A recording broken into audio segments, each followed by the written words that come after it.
د ټولګټو وزارت نه یوازې د لویو لارو د سړکونو د پلونو او د پلچکونو د ترمیم په برخه کې فعالیت کړی دی، بلکې دغه وزارت د تشکیلاتو په اړه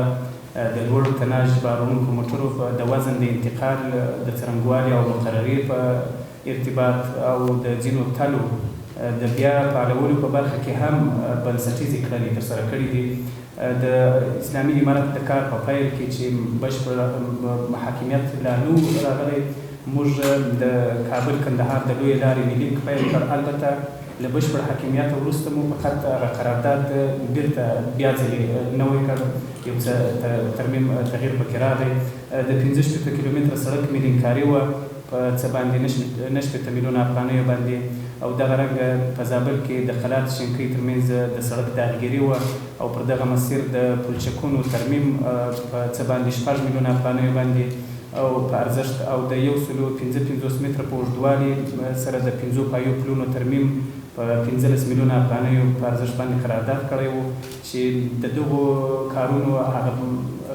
مراحل ټول توی سوي دي، او دغه کارونو ترمیم او بیا رغونې کار بشپړ دی. او د دې ترڅنګ په ورته مهال دغه وزارت د شمالي او جنوبي سالنګ د لویې لارې 10 کیلومتره سړک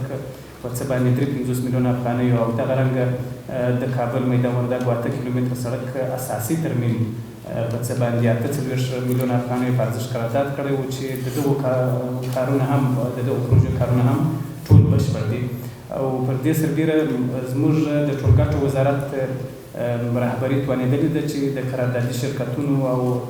د ولایتي ریاستونو د شته ماشینرۍ او د مسلکي پرسونل په مټ باندې په ټول هیواد کې 912 کیلومتره سړک او 902 کیلومتره 902 عدد پلونه او 230 پایې پلچکونه، همدارنګه استنادي دیوالونه او معبرونه ترمیم او بیا یې ورغوي.